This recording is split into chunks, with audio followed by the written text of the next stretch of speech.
नमस्कार दोस्तों, कैसे हैं आप लोग। देखो आज का टॉपिक हमारे पास है डोपलर ब्रॉडनिंग। हम स्पेक्ट्रल विड्थ पढ़ चुके हैं। स्पेक्ट्रल विड्थ के कारण क्या क्या होते हैं, स्पेक्ट्रल विड्थ क्या होता है एक स्पेक्ट्रल लाइन की, वो चीज़ हमने पढ़ी है। इससे पिछला जो टॉपिक था हमने नेचुरल ब्रॉडनिंग के बारे में पढ़ा था, ठीक है। और नेचुरल ब्रॉडनिंग में हमने देखा था कि नेचुरल ब्रॉडनिंग का कारण क्या है, फॉर्मूला भी हमने उसके लिए डेराइव किया था। आज हम पढ़ेंगे डोपलर ब्रॉडनिंग के बारे में। तो डोपलर ब्रॉडनिंग में पढ़ने से पहले मैं आपको एक ओवरव्यू बता देता हूं कि आज कौन कौन से टॉपिक डिस्कस किए जाएंगे। एक पढ़ेंगे डोपलर ब्रॉडनिंग से पहले डोपलर शिफ्ट, ठीक है। अब डोपलर शिफ्ट की वजह से ही डोपलर ब्रॉडनिंग होती है, एक उसका इंट्रोडक्शन मैं आपको दूंगा। आपने 12th क्लास वगैरह में और मैं इस चीज़ के बारे में पढ़ा होगा, लेकिन मैं उसको यहाँ पे भी मैं उसको बताऊँगा। दूसरा पढ़ेंगे हम डोपलर ब्रॉडनिंग, ठीक है ना। तो जो डोपलर विड्थ होती है उसका फॉर्मूला मैं क्या करूँगा, डेराइव करूँगा और उसको पूरा डिटेल में समझाया जाएगा आपको। उसके बाद पॉइंट्स टू रिमेंबर, कुछ पॉइंट्स जो आपको पता होने चाहिए, याद होने चाहिए, बिल्कुल आपके फिंगर टिप्स पर होने चाहिए, जो एग्जाम्स में ना रेगुलरली पूछे जाते हैं। तो उन पॉइंट्स के बारे में डिस्कस किया जाएगा जो डोपलर विड्थ से ही संबंधित होंगे। उसके बाद हम सबसे लास्ट में पढ़ेंगे ऑब्जेक्टिव क्वेश्चंस, ठीक है। तो काफ़ी इंपॉर्टेंट ऑब्जेक्टिव क्वेश्चंस होंगे जो ऑलरेडी हमने चीज़ें डिस्कस की हैं पिछले 1-2 लेक्चर में, उनको भी ऑब्जेक्टिव क्वेश्चंस में कवर करने की कोशिश करूँगा, ठीक है। तो आइए स्टार्ट करते हैं। तो मेरा जैसे डोपलर ब्रॉडनिंग जैसे नाम से ही पता चलता है ना, तो हमने जैसे प्रीवियस क्लासेस में मैंने आपको बताया है, हमने क्या बताया था कि जो हमारे पास कोई भी स्पेक्ट्रल लाइन होती है, तो ये जैसे मेरे पास स्पेक्ट्रल लाइन है, ठीक है, तो उसकी क्या है, कोई एक फ्रीक्वेंसी है मी नोड। तो हम देखते हैं, हमने बहुत से कारण पढ़े थे जिसकी वजह से हमें क्या पता चलता है कि रियलिटी में ऐसा नहीं होता है ना। हमें एक सिंगल फ्रीक्वेंसी नहीं मिलती, क्या मिलता है, एक जो सेंट्रल फ्रीक्वेंसी होती है उसके आसपास हमें क्या मिलती है, स्लाइटली डिफरेंट फ्रीक्वेंसी मिलती है। तो हमारे पास जो लाइन प्रोफाइल होती है ना, वो कुछ इस तरीके से होती है जहाँ पे मैक्सिमम इंटेंसिटी होती है सेंटर में, ठीक है ना, समझ में आए। तो ये ब्रॉडनिंग होती है, रियलिटी में ऐसा नहीं होता, ऐसा होता है। कहने का मतलब ये है, हमारे पास जो स्पेक्ट्रम हमें मिलेगा ना, वो जैसे मान लो रेड स्पेक्ट्रम हमें मिला है, तो सेंटर में सबसे ज़्यादा रेड होगा, और इस तरफ मूव करने से और इस तरफ मूव करने से रेडनेस क्या होगी, कम होगी। तो वो एक तरीके से पिक्टोरियल जो होगा ग्राफ की फॉर्म में हम उसको इस तरीके से डिफाइन करेंगे कि सेंट्रल लाइन की इंटेंसिटी मैक्सिमम है, ब्राइटनेस मैक्सिमम हो, और हम इस साइड मूव करें सेंट्रल फ्रीक्वेंसी से, या इस साइड मूव करें वो हल्की सी क्या होगी, डिक्रीज होगी, ठीक है। तो ये जो डोपलर ब्रॉडनिंग है कि इस तरीके की जो ब्रॉडनिंग होती है, हमने पढ़ी थी नेचुरल ब्रॉडनिंग पिछली क्लास में। अब क्या है, डोपलर ब्रॉडनिंग, ये एक्चुअली में डोपलर इफेक्ट के कारण होती है, इस वजह से इसको क्या बोलते हैं, डोपलर ब्रॉडनिंग बोलते हैं। अब इसको डिटेल में पढ़ने से पहले आप समझ लीजिए कि जो डोपलर इफेक्ट होता है, ठीक है ना, कब ओकर होता है, Doppler effect occurs when a source and an observer are in relative motion. जब सोर्स और ऑब्जर्वर क्या होते हैं हमारे पास, रिलेटिव मोशन में होते हैं, ठीक है। देखो आपको बने बनाए नोट्स मिल रहे हैं, तो आप उसको कवर कर सकते हो। वीडियो को पॉज कीजिए और उसको नोट डाउन कीजिए, 2-3 बार देखिए, समझ में आ जाएगा। मेरे समझाने की भी ज़रूरत नहीं पड़ेगी, मैंने इस तरीके से इसको लिखा है, ठीक है ना। आप वीडियो को पॉज करके नोट डाउन करोगे ना, आप खुद भी जब लिखना स्टार्ट कर दोगे ना, म्यूट करके भी पढ़ोगे तब भी समझ में आ जाएगा, मैंने इस तरीके से बनाया है, ठीक है। तो जैसे मैंने बताया डोपलर इफेक्ट क्या होता है, रिलेटिव मोशन होना चाहिए सोर्स और ऑब्जर्वर के बीच में, तभी ये ओकर होता है। एग्जाम्पल के तौर पे मैं अब छोटी सी चीज़ें मैं आपको बताऊं, जैसे मेरे पास ये क्या है, सोर्स है, ये क्या लाइट इमिट कर रहा है, जिसकी फ्रीक्वेंसी क्या है, म्यू नोड। सोर्स क्या है हमारे पास, रेस्ट में है। ऑब्जर्वर है मेरे पास यहाँ पे, तो देखो सोर्स क्या है, रेस्ट में है, तो जितना फ्रीक्वेंसी ये इमिट कर रहा है ना, उतना ही फ्रीक्वेंसी किसको मिल रहा है, ऑब्जर्वर को। तो जो ऑब्जर्वर ने फ्रीक्वेंसी नोट की वो उतनी ही है जितनी इमिट की गई थी। तो इमिट की गई थी म्यू नोट, लेकिन कंडीशन क्या है, सोर्स हमारे पास क्या होना चाहिए, रेस्ट में होना चाहिए। अब ऐसा भी हो सकता है, जो लाइन ऑफ साइट है, इस लाइन ऑफ साइट में ऑब्जर्वर जो है, वो जो हमारा सोर्स है ना, वो मूव करे टुवर्ड्स ऑब्जर्वर। अब ऑब्जर्वर की तरफ मूव कर रहा है किस वेलोसिटी से, v वेलोसिटी से, और कितनी फ्रीक्वेंसी रिलीज कर रहा है, म्यू नोड। तो जो इमिटिंग फ्रीक्वेंसी है ना म्यू नोड, अब उतनी नहीं मिलेगी जितनी रेस्ट की कंडीशन में मिल रही थी। अब ऑब्जर्वर किसकी तरफ मूव कर रहा है, वो सोर्स किसकी तरफ मूव कर रहा है, ऑब्जर्वर की तरफ मूव कर रहा है, तो फ्रीक्वेंसी ऑब्जर्वर जो होगा उसको थोड़ी सी ज़्यादा लगेगी। क्या लगेगी उसको, वो उस फ्रीक्वेंसी को क्या करेगा, ज़्यादा मिलेगी। तो कितनी होगी, mu is equal to mu naught bracket 1+v/c। ये फ्रीक्वेंसी होती है, ये फॉर्मूला होता है डॉपलर इफेक्ट का, when observer move, when source move towards the observer. ठीक है, तो जब टुवर्ड्स मोशन होगा तो प्लस हो जाएगा। कोई डाउट है? अब देखो ट्रांजिशन तो सेम हो रहा है, समझ में आया? देखो यहाँ पे जो इंटरनल ट्रांजिशन था इलेक्ट्रॉनिक स्टेट्स के बीच में, वो म्यू नोड फ्रीक्वेंसी रिलीज किया। यहाँ भी इंटरनल ट्रांजिशन होता था, वो भी म्यू नोड फ्रीक्वेंसी रिलीज किया। यहाँ इंटरनल ट्रांजिशन होगा जब अवे मूव करेगा, वो भी म्यू नोड फ्रीक्वेंसी रिलीज कर रहा है। लेकिन जो ऑब्जर्व हो रही है फ्रीक्वेंसी, देखो हमारे पास क्या है, रेस्ट की कंडीशन में उतना ही मिल रहा है जितना इमिट किया। जब move away towards the observer करेगा ज़्यादा मिल रहा है, जब अवे मूव करेगा तो थोड़ा सा कम मिल रहा है। तो हमें एक बिल्कुल एग्जैक्ट फ्रीक्वेंसी नहीं मिलती, समझ में आया? एक एग्जैक्ट फ्रीक्वेंसी म्यू नोड हमें नहीं मिलती, हमें क्या मिलता है, ब्रॉडनिंग मिलती है। समझ में आया? क्या मिलती है, एक ब्रॉडनिंग मिलती है। ठीक है, स्लाइटली डिफरेंट फ्रीक्वेंसीज अभी हमें मिलती है, मैक्सिमम भी और उससे सेंट्रल फ्रीक्वेंसी से कम भी। वही है, depending upon whether the emitter जो हमारा एटम है is moving towards the observer और अवे फ्रॉम द ऑब्जर्वर भी हमारे पास है। ठीक है, अब देखो मोशन हमने along the line of site he consider किया है, परपेंडिकुलर मोशन हमने नहीं किया, बिल्कुल इक्वेशंस को, क्वेश्चंस को हम क्या करना है, बिल्कुल सिंप्लीफाई करने की कोशिश करें। तो जो मेरे पास सोर्स है मूविंग अवे फ्रॉम ऑब्जर्वर, और कितनी वेलोसिटी से मूव कर रहा है, v वेलोसिटी से मूव कर रहा है, म्यू नोड फ्रीक्वेंसी रिलीज कर रहा है। तो इस केस में मेरे पास फ्रीक्वेंसी क्या आएगी, mu is equal to mu naught 1 - v/c। ये फॉर्मूलेज भी आप ध्यान रख सकते हो। ठीक है ना? अब देखो हमने अभी क्या चीज़ पढ़ी, देखो व्हेन अ पार्टिकल मूव्स, किसकी वजह से मोशन होता है, मेरे पास एक गैसेस स्टेट है या है, तो उसमें मोशन किसकी वजह से होता है, थर्मल मोशन की, थर्मल काइनेटिक एनर्जी होती है नहीं होती है पार्टिकल के पास, वो किसकी वजह से आती है काइनेटिक एनर्जी, काइनेटिक एनर्जी वो हमारी क्योंकि थर्मल मतलब थर्मल एनर्जी की वजह से होती है। ठीक है ना?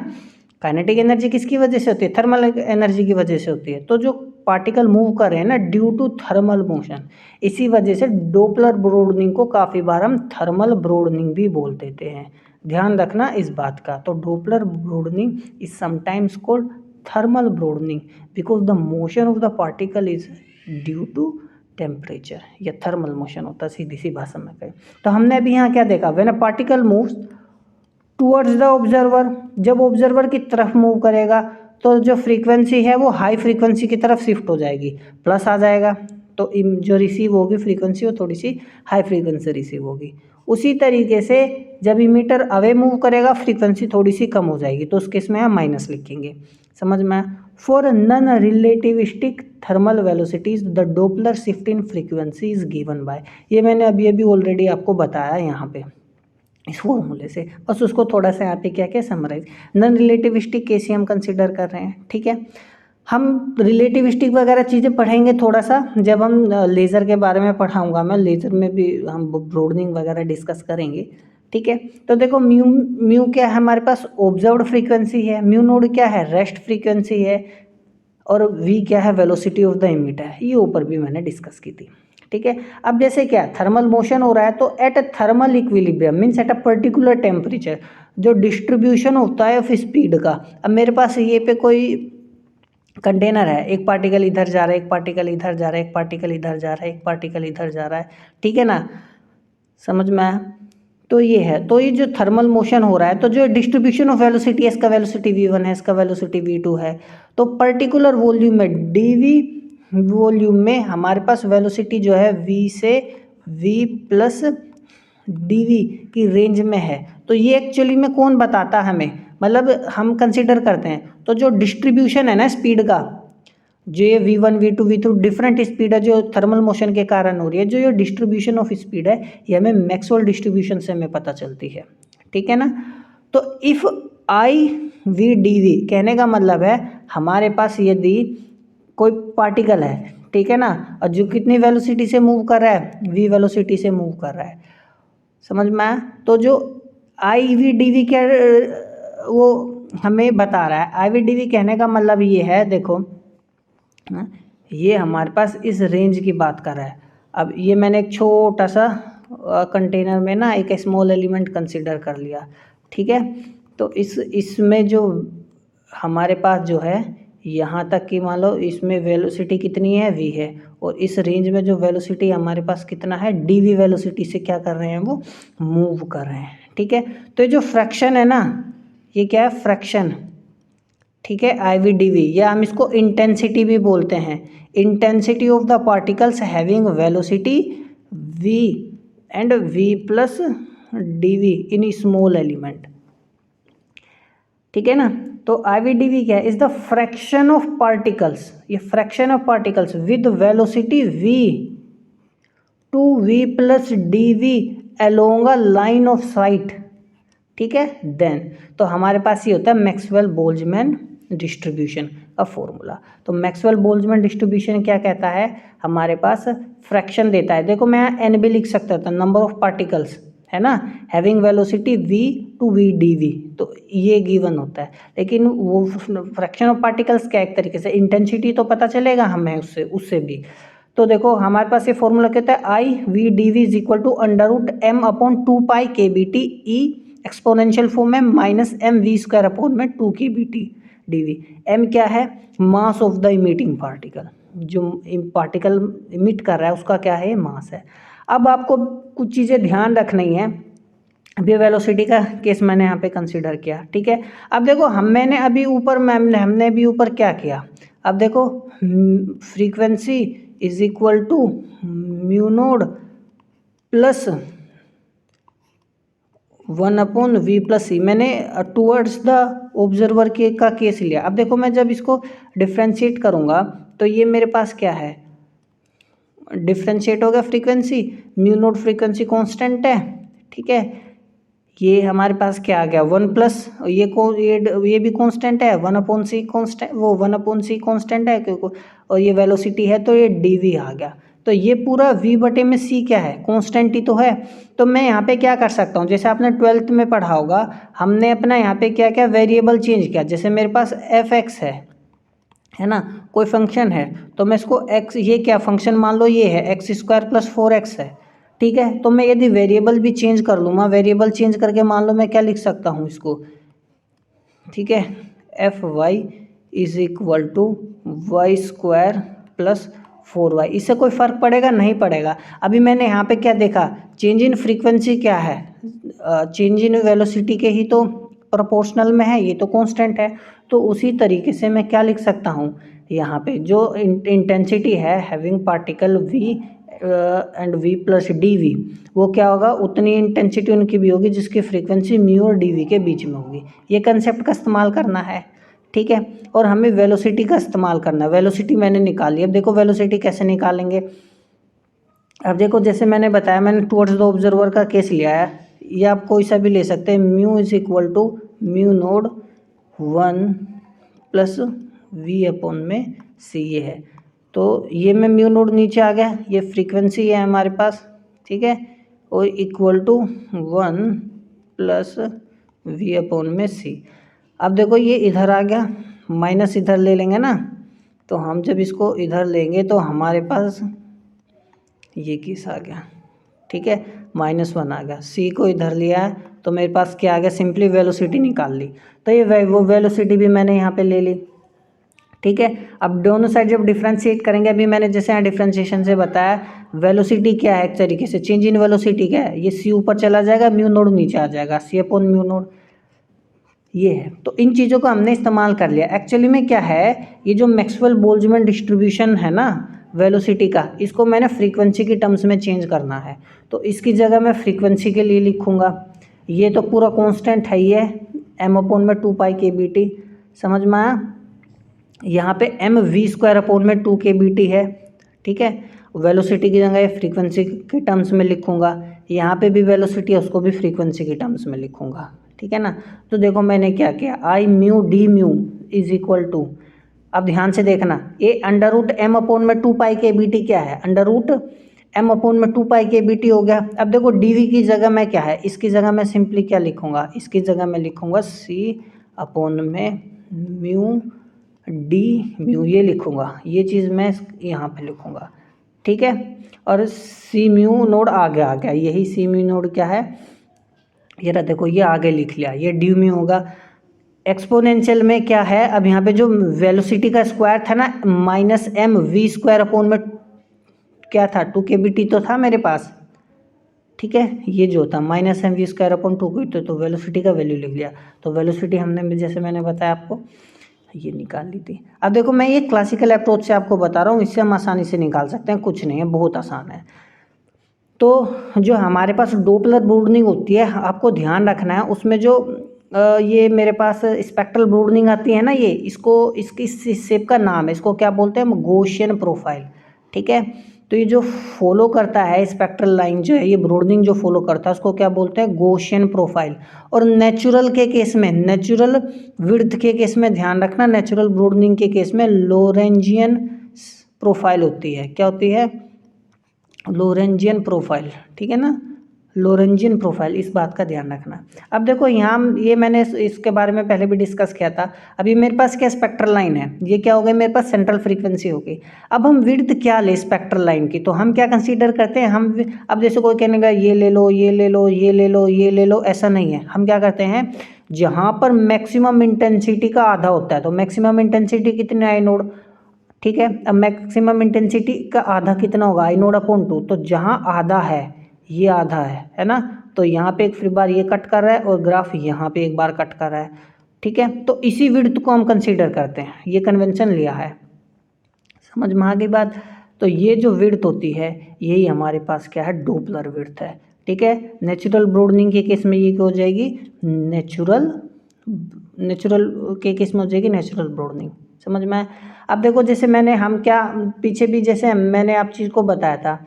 अब देखो यदि हमारे पास रेस्ट का केस हो, जहाँ पे जितनी फ्रीक्वेंसी इमिट की गई उतनी आ जाए, तो mu is equal to mu naught का केस हो गया, पूरा 0 हो गया, तो ये पूरा क्या आ गया मेरे पास, ये पूरा क्या आ गया, ये तो टर्म हट गई ना, 1 हो गया ना मेरे पास ये, ठीक है। समझ में आया ना मैं क्या बता रहा हूँ। तो उस केस में अब मैक्सिमम इंटेंसिटी आएगी, तो उस केस में ये तो कांस्टेंट बचेगा मेरे पास, है ना। अब देखो ये तो पूरा 1 हो गया, ये पूरा क्या हो गया, 1 हो गया। कब 1 हो गया, जब mu equal to mu naught हो गया, डी म्यू से डी म्यू कट गया, तो मैक्सिमम इंटेंसिटी का केस आ गया। सिर्फ ये चीज़ बची मेरे पास, ब्रैकेट में स्क्वायर ब्रैकेट में लिखी है, ठीक है। तो at mu equal to mu naught I maximum क्या होता है, आई नोड होता है, मैक्सिमम होता है कांस्टेंट, और वही कांस्टेंट है c upon mu naught under root m upon 2π/kBt, ठीक है, क्योंकि एक्सपोनेंशियल टर्म्स तो मेरी क्या हो गई 1। अब यहाँ पे देखो ये एग्जाम में पूछा जा चुका है, ध्यान रखना इस बात का।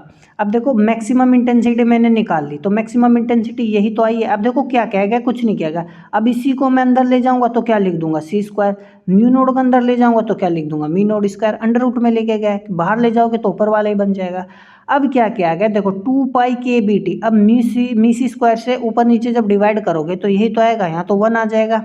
अब ऐसा देखो क्यों किया गया, अब ध्यान से देखना, भली बात है। देखो जो ये है ना, ये kBt/mc² म्यू नोड स्क्वायर, ठीक है, यही होता है हमारे पास वेरिएंस। क्या होता है, वेरिएंस, सिग्मा स्क्वायर, इसको क्या बोलते हैं हम, सिग्मा स्क्वायर। तो देखो इस पूरी टर्म को क्या लिख दें यहाँ पे, सिग्मा स्क्वायर, और सिग्मा स्क्वायर क्या है, वेरिएंस है। तो आपसे पूछेगा in case of Doppler broadening what is the variance for the spectral line, तो वेरिएंस हम आसानी से निकाल सकते हैं। तो यदि आपको फॉर्मूला ध्यान होगा तो वेरिएंस आप निकाल सकते हैं। तो सिग्मा स्क्वायर क्या है, वेरिएंस है। तो सिग्मा स्क्वायर क्या होता है, kBt अपॉन mc², ठीक है, ये हो गया म्यू नोड स्क्वायर, समझ में आया।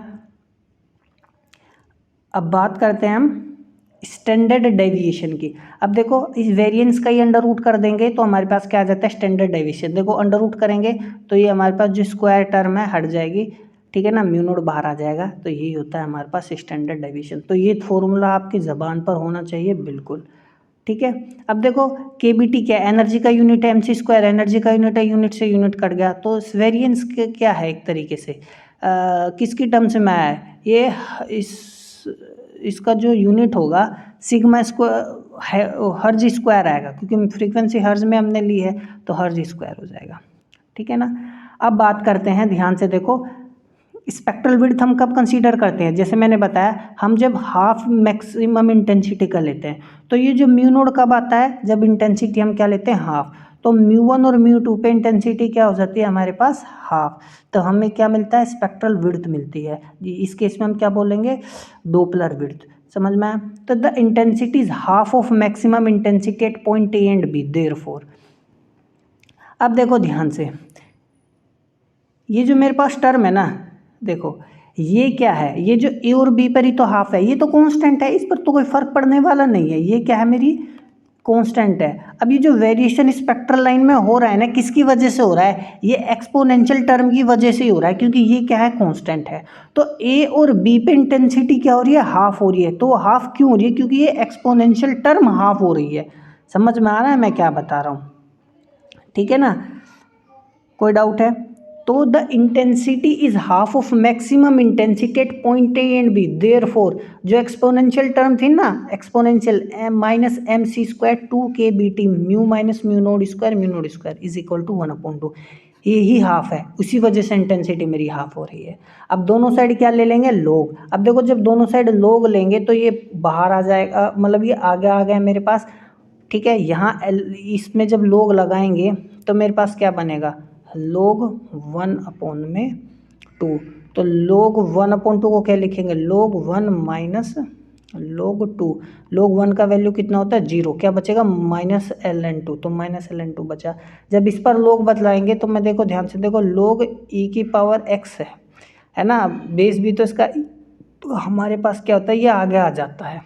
तो जो एक्सपोनेंशियल टर्म में जो पावर में है ना, वो आगे आ गया। तो देखो ये क्या आ गया, आगे आ गया, और हमारे पास क्या बचता है, खाली ये, और इसका वैल्यू क्या होता है, 1। तो खाली यहाँ पे क्या ये तो 1 हो गया, खाली x बचता है, यानी जो यहाँ पे एक्सपोनेंशियल की पावर में है वही आ गया।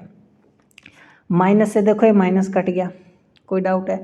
अब देखो कुछ नहीं करना, ठीक है, अब हमने कुछ नहीं करना। अब देखो है क्या, सिंपल बस मैथमेटिक्स है, म्यू माइनस म्यू नोड, ठीक है। इस अब देखो क्या करो, ये 2kBt इधर लेके जाओ, है ना। देखो ln2 तो ये रहा, और 2kBt ये रहा, और m आ गया नीचे, और c स्क्वायर भी आया था।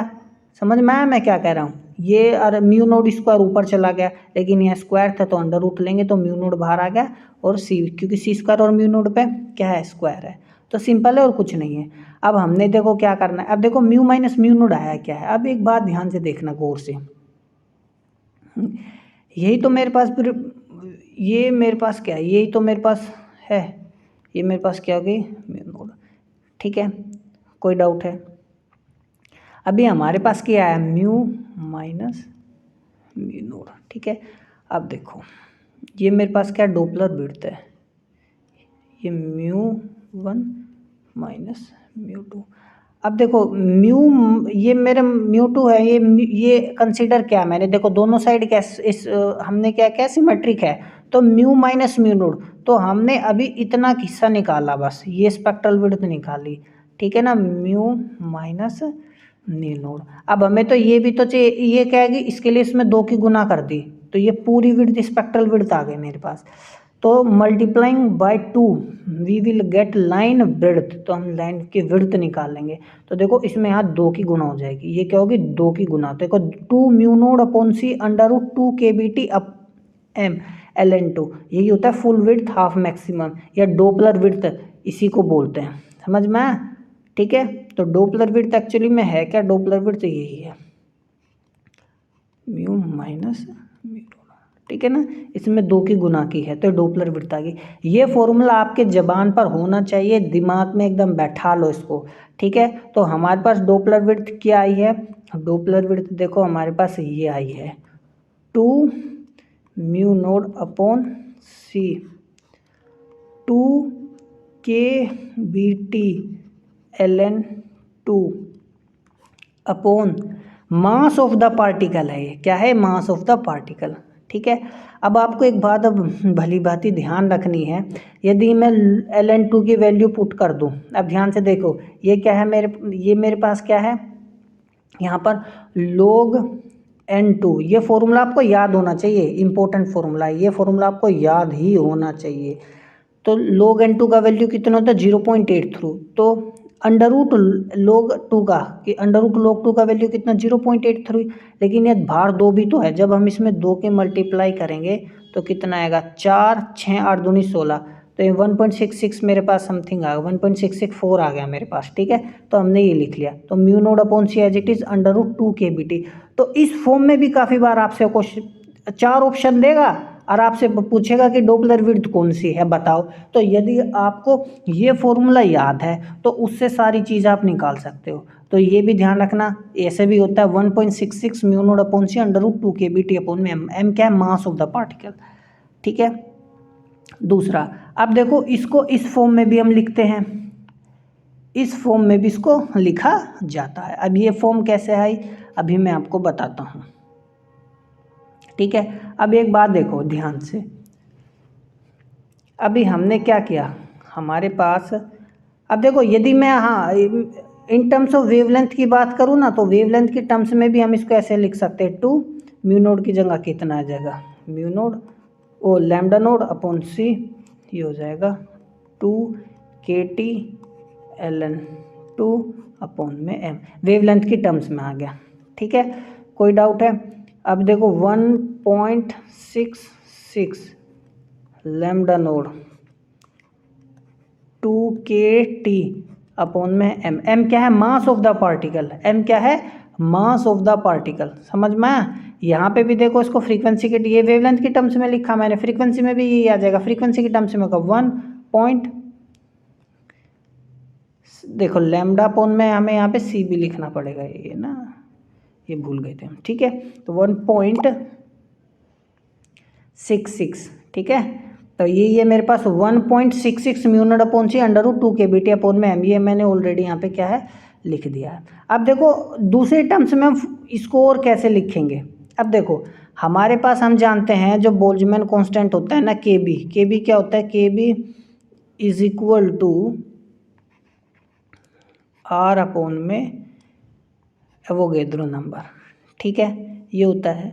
और नंबर ऑफ पार्टिकल क्या होता है, number of particle is equal to given mass upon molecular mass होता है इनटू में एवोगैड्रो नंबर, ये होता है नंबर ऑफ पार्टिकल। तो नंबर ऑफ ये फॉर्मूला आपने 9th क्लास में पढ़े होंगे, ठीक है ना, या 12th क्लास में आपने पढ़े होंगे। तो अब देखो इन्हीं का मुझे यहाँ पे इस्तेमाल करना है। तो नंबर ऑफ पार्टिकल एक लिया, एक पार्टिकल हमारे पास है जिसे इमिशन हुआ है और उस इमिशन से हमें वेवलेंथ में ब्रॉडनिंग मिली है, यानी एक एटम। अब देखो गिवन मास हो गया हमारे पास, ये मास ऑफ द पार्टिकल। अब ये जो m है यहाँ पे, ठीक है, तो ये तो इधर चला गया। तो आप यदि ध्यान से देखो ना, तो मैं यहाँ इसको क्या लिखूँगा, k को क्या लिखूँगा, R अपॉन में Na, ठीक है, R अपॉन में Na। और नीचे कितना है, ये मास है, ये m है, और ऊपर कितना है T, क्योंकि k को क्या लिखा, R अपॉन में Na, यही तो लिखा। अब देखो मास इंटू में एवोगैड्रो नंबर, अब मास इंटू में एवोगैड्रो नंबर क्या आया, मोलिकुलर मास, वो मोलर मास ही तो है मेरे पास, ये यहाँ पे मोलर मास है, मास इंटू में Na, ठीक है। तो मेरे पास एक्चुअली में फॉर्मूला क्या बन गया, अभी यहाँ ध्यान से देखना, 1.66 वेवलेंथ लैम्डा नोड अपॉन सी, ये वो है रेस्ट में जो आता है अपॉन में। तो देखो 2RT अपॉन में m यहाँ क्या है, m ध्यान से देखो, m यहाँ है क्या, m मेरे पास है मोलिकुलर मास, वो सॉरी मोलर मास है, ठीक है। r क्या है, r मेरे पास है गैस कांस्टेंट, जिसका वैल्यू कितना होता है 8.314 होता है, ठीक है ना। ये चीज़ मैंने यहाँ भी लिख दी है, यहाँ भी समझा दी है। तो ये फ्रीक्वेंसी की, तो मैंने मोलिकुलर मास की मोलर मास की टर्म्स में भी फॉर्मूला आपको बता दिया किस तरीके से लिखना है। एक ये एक टर्म्स में ध्यान रहेगा तो हो जाएगा। देखो वेवलेंथ की टर्म्स में लिखना है तो म्यू नोड एल लिखो, म्यू नोड की जगह एल लिखो, बाकी सब सेम है। अब देखो इसको और भी सिंप्लीफाई किया जा सकता है। आप कहोगे और कैसे सिंप्लीफाई किया जा सकता है, देखो अंडर रूट 2 का वैल्यू भी लिखो, आर क्या है, यूनिवर्सल गैस कांस्टेंट है, इसका भी वैल्यू लिखो 8.314, ठीक है। सी क्या, वेलोसिटी ऑफ लाइट, इसका भी वैल्यू लिखो। अब इन स्टैंडर्ड वैल्यूज को लिखने के बाद जो हमारे पास कैलकुलेशन करके आता है ना, ठीक है, वो ये आता है। अब हमारे पास बचा क्या, टेम्परेचर और क्या बचा हमारे पास, मास बचा।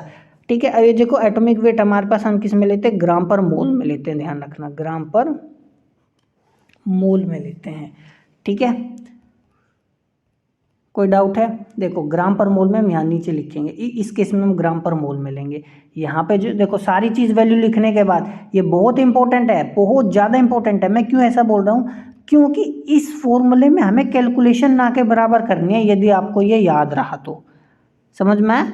यदि हमारे पास टेम्परेचर और सिर्फ एटॉमिक वेट दे रखा है तो हम आसानी से इस फॉर्मूले का इस्तेमाल करके निकाल सकते हैं। मैं इस पर आपको क्वेश्चन भी करा चुका हूँ, एक दो आप देख सकते हो प्लेलिस्ट में जाके। ठीक है, डिस्क्रिप्शन बॉक्स में भी मैं सारे क्वेश्चन जितने अभी तक कराए हैं ना, हर क्वेश्चन के डिस्क्रिप्शन बॉक्स में भी सब कुछ मिलेगा आपको। तो यहाँ पे जो टेम्परेचर है ये ध्यान रखना, ये केल्विन में है। यहाँ पे जो मास है ये मेरे पास ग्राम पर मोल में है, बस इस बात का ध्यान रखना, इसमें बच्चे कंफ्यूज होते हैं, गलती करते हैं। तो डेल म्यू नोट कितना का 7.16 into 10⁻⁻7 mu naught under root temperature upon में मास। ठीक है, बात करें यदि वेवलेंथ के टर्म्स में, तो सिंपल सी बात है, रिलेटिव जो वेवलेंथ होती है हमारे पास यही होती है, फ्रीक्वेंसी के टर्म्स में लिख लो या वेवलेंथ के टर्म्स में लिख लो।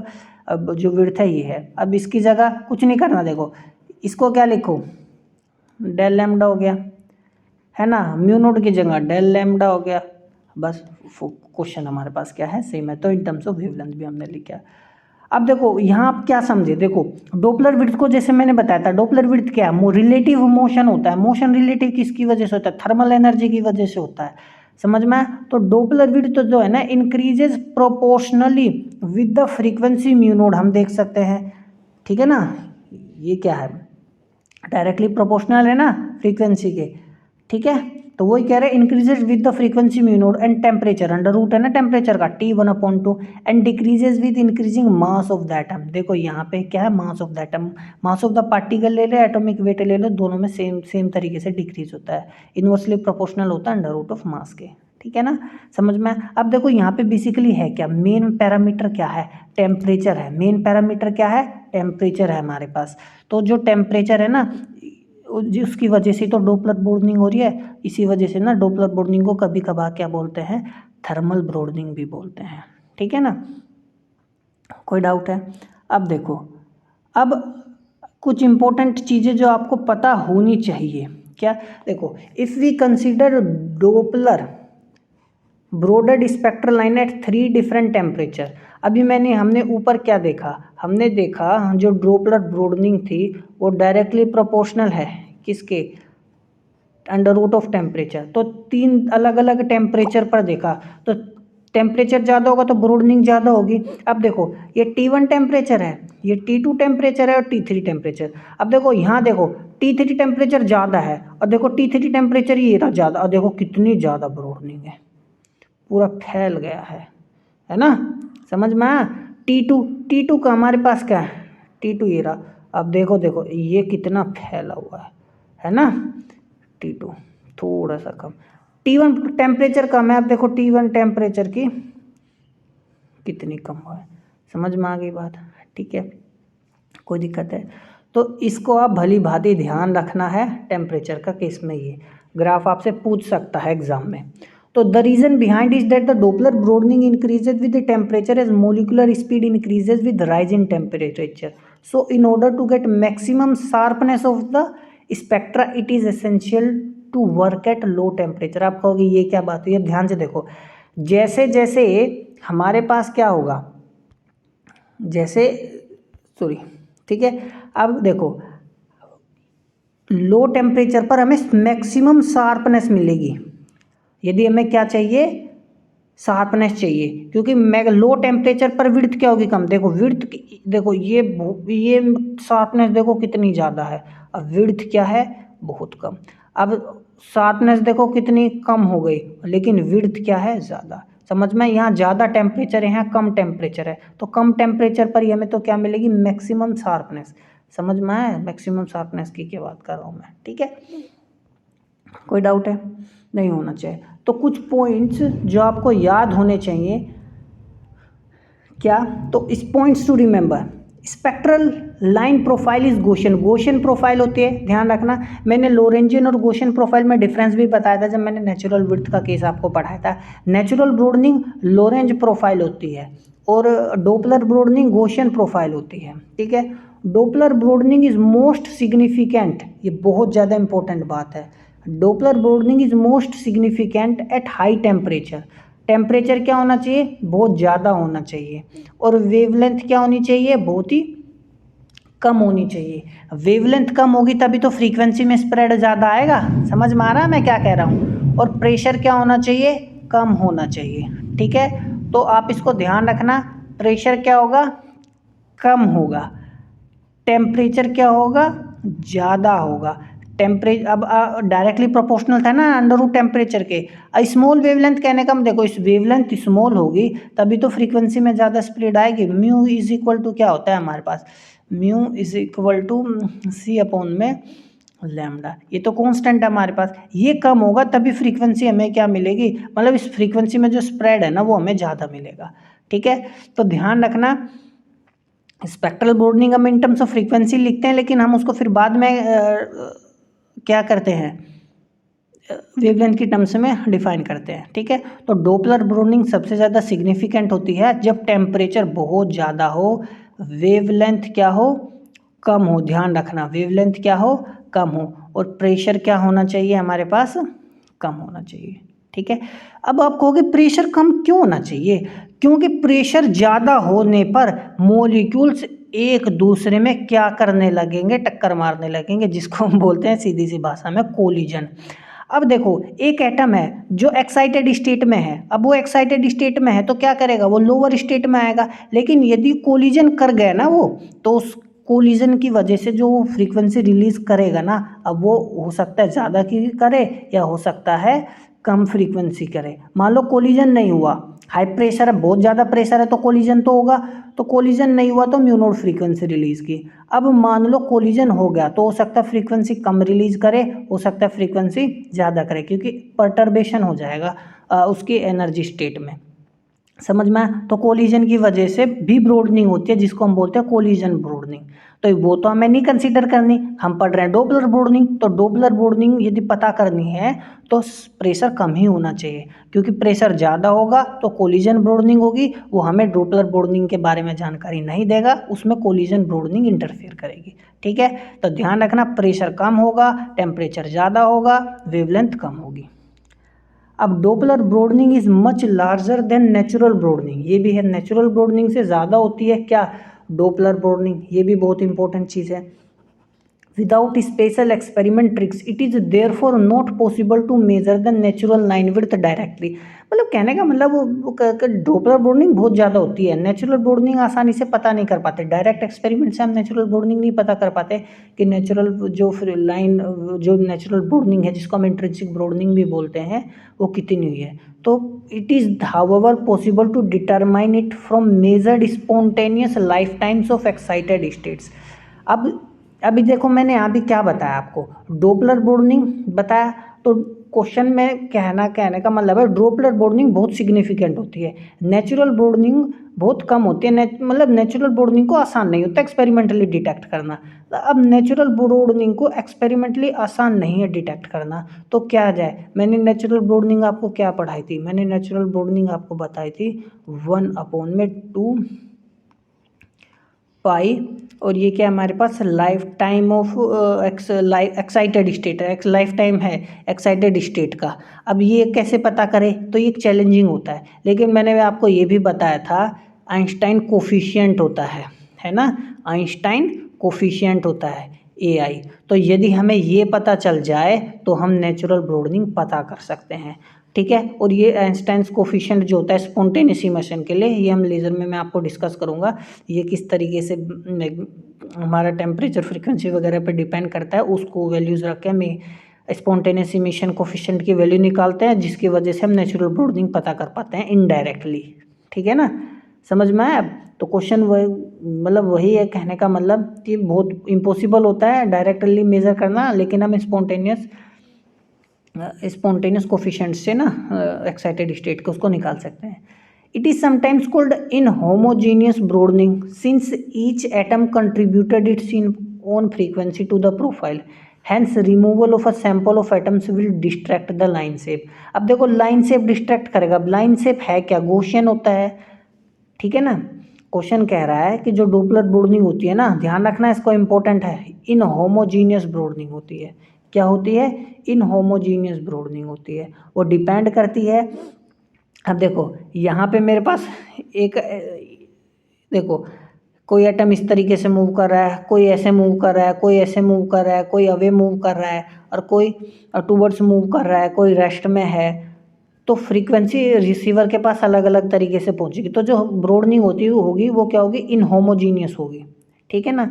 समझ में आया मैं क्या कह रहा हूँ? तो ब्रोडनिंग क्या होती है? इनहोमोजीनियस होती. तो वो कह रहा है जब ब्रोडनिंग इनहोमोजीनियस है तो यानी हर एटम का जो सेंट्रल फ्रीक्वेंसी होती है ना वो थोड़ी थोड़ी अलग होती है. यदि सभी एटम्स की सेंट्रल फ्रीक्वेंसी सेम है तो होमोजीनियस हो जाएगा. सबका अलग अलग है, ठीक है ना, विद स्लाइट डिफरेंस, तो इनहोमोजीनियस ब्रोडनिंग हो जाएगा. क्वेश्चन कह रहा है यदि उस सैंपल में से ना, अब देखो ये क्या है, ऑलमोस्ट सभी का जो ट्रांजिशन है वो थोड़ा थोड़ा अलग है. अब जिस पूरे का जब हम निकालते तो हमें एक शेप मिलता है. अब यदि हम एक सैंपल में से कुछ इलेक्ट्रॉन्स को हटा दें ना, मतलब सॉरी एटम्स को हटा दे, तो लाइन से भी डिस्ट्रैक्ट हो जाएगी, है ना. अब देखो यदि सारे एक जैसे फ्रीक्वेंसी रिलीज करेंगे तो 4-5 एटम को हटाने से कुछ मिलेगा हमें? कुछ नहीं मिलेगा. समझ में आया मैं क्या कह रहा हूँ? तो क्वेश्चन वही कह रहा है कि removal of a sample of atoms will distract the line shape. तो ये भी इंपॉर्टेंट बात है, ये भी आप ध्यान रखना. अब कुछ ऑब्जेक्टिव क्वेश्चन हम कर लेते हैं जो जैसे मैंने बताया आपको पता होने चाहिए. पहला है one of the causes of the width of the spectral line. तो स्पेक्ट्रल लाइन में जो विड्थ होती है किसकी वजह से होती है? Doppler effect, dispersion, reflection, diffraction. Doppler effect की वजह से ही होती है. यह आंसर नहीं है. ठीक है. Doppler broadening most significant. मैंने बताया था डोपलर ब्रोडनिंग में प्रेशर क्या होना चाहिए? कम. प्रेशर ज़्यादा हो जाएगा तो कोलिजन हो जाएगा, है ना, होना ही चाहिए. टेम्परेचर हाई होना चाहिए, डायरेक्टली प्रोपोर्शनल होता है अंडर रूट ऑफ टेम्परेचर के. और वेवलेंथ क्या होनी चाहिए? वेवलेंथ हमारे पास कम होनी चाहिए. तो हमारे पास आंसर है A, low pressure high temperature small wavelength. ठीक है. Collision broadening is most significant. तो कोलिजन ब्रोडनिंग को सिग्निफिकेंट, कोलिजन कब होगा भाई? सीधी सी बात है, प्रेशर जब बढ़िया होगा. प्रेशर बहुत ज़्यादा होना चाहिए, टेम्परेचर कम होना चाहिए, क्योंकि टेम्परेचर ज़्यादा हो गया तो थर्मल मोशन ज़्यादा होगा, थर्मल मोशन ज़्यादा होगा तो डोपलर ब्रोडनिंग आ जाएगी. उस केस में डोपलर ब्रोडनिंग का जो मेरे पास लाइन शेप है ना वो मिलेगी, तो मैं कोलिजन ब्रोडनिंग को स्टडी नहीं कर पाऊंगा. तो टेम्परेचर मेरे पास क्या होना चाहिए? कम ही होना चाहिए. ठीक है. समझ में आई बात? टेम्परेचर क्या होना चाहिए? कम होना चाहिए. और वेवलेंथ मेरे पास क्या होनी चाहिए? ज़्यादा होनी चाहिए. एक तरीके से हम कह सकते हैं वेवलेंथ ज़्यादा है, फ्रीक्वेंसी मेरे पास थोड़ी सी, फ्रीक्वेंसी मतलब कहने का मतलब है कम होनी चाहिए. तो कोलिजन ब्रोडनिंग जो है उल्टा है एक तरीके से डोपलर ब्रोडनिंग के. ठीक है. तो हाई प्रेशर होना चाहिए, लो टेम्परेचर होना चाहिए मेरे पास. ठीक है. और वेवलेंथ क्या होनी चाहिए? ज़्यादा होनी चाहिए. ठीक है ना. अब देखो ये किस सारा में एक जैसे ऑप्शन दे रखे हैं, बताओ क्या कर लो क्या करो. ठीक है ना, कोई बात नहीं. तो होपफुली आपको समझ में आ गया होगा. ध्यान रखना द विड्थ और ब्रोडनिंग डिपेंड्स ऑन. विड्थ जो होती है ब्रोडनिंग किस किस पर निर्भर करती है? नेचुरल ब्रेड्थ पर निर्भर करती है. जो एनर्जी लेवल्स होते हैं ना, एनर्जी लेवल्स जो होते हैं इनकी जो विड्थ होती है इन पर निर्भर करती है. बिल्कुल ठीक. डोपलर इफेक्ट पर निर्भर करती हैं, एक्सटर्नल इफेक्ट्स पर निर्भर करती हैं. ऑल ऑफ द अबव इसमें आंसर रहेगा. अब यहाँ पे एक्सटर्नल इफेक्ट्स का कहने का मतलब है स्टार का इफेक्ट हो गया, कोलिजन ब्रोडनिंग हो गया, वो सब चीज़ें. ठीक है. अब बात करते हैं in real radiation spectrum the emission of the emission and absorption line tends to overlap with each other due to. वो कह रहा है रियलिटी में ना, रियल रेडिएशन जो स्पेक्ट्रम होता है उसमें इमिशन और absorption lines tend to overlap with each other due to vibrational transition, electronic transition, presence of spectral lines of various gases, line broadening. तो आंसर क्या है? Line broadening. अब कहोगे ये कैसे भैया? अब देखो लाइन ब्रोडनिंग की वजह से ही ओवरलैप होता है. अब देखो ये मेरे पास क्या है? एब्जॉर्प्शन हो या एमिशन की, मान लो एब्जॉर्प्शन की वजह से मेरे पास स्पेक्ट्रल लाइन मिली है. ठीक है, ये मान लो. अब इसका ऐसा होना चाहिए, लेकिन रियलिटी में होता क्या है, रियलिटी में ब्रॉडनिंग होती है। तो ये लाइन की ब्रॉडनिंग एक्चुअली में क्या होगा, ये मिलेगा। इसका क्या ब्रॉडनिंग मिलेगा, इसका नहीं, ये ब्रॉडनिंग मिल गया, ठीक है। इसकी क्या ब्रॉडनिंग मिलेगी, इसकी ये ब्रॉडनिंग मिल गई। यहाँ पे भी मान लो कोई लाइन है तो उसमें ब्रॉडनिंग ये मिलेगी। तो ये ओवरलैप हो रहा है या नहीं हो रहा, ओवरलैपिंग ऑफ स्पेक्ट्रल लाइंस है नहीं है, तो ओवरलैपिंग विद ईच अदर जो स्पेक्ट्रल लाइंस होगी इमिशन ऑब्जर्वेशन में, किसकी वजह से हो रही है भाई, वो लाइन में ब्रॉडनिंग हो रहा है, इस वजह से ओवरलैपिंग हो रही है, ठीक है। तो ऑप्शन डी होगा। The Doppler broadening mechanism dominates over other broadening under. तो हमारे पास डॉपलर ब्रॉडनिंग में क्या होता है, डॉपलर ब्रॉडनिंग में टेम्परेचर ज़्यादा होना चाहिए, तो हाई टेम्परेचर कहाँ पे है, ये रहा, और लो प्रेशर होना चाहिए, ये रहा। तो डॉपलर ब्रॉडनिंग मैकेनिज्म जो होता है डोमिनेट करता है, ऑप्शन आएगा ए।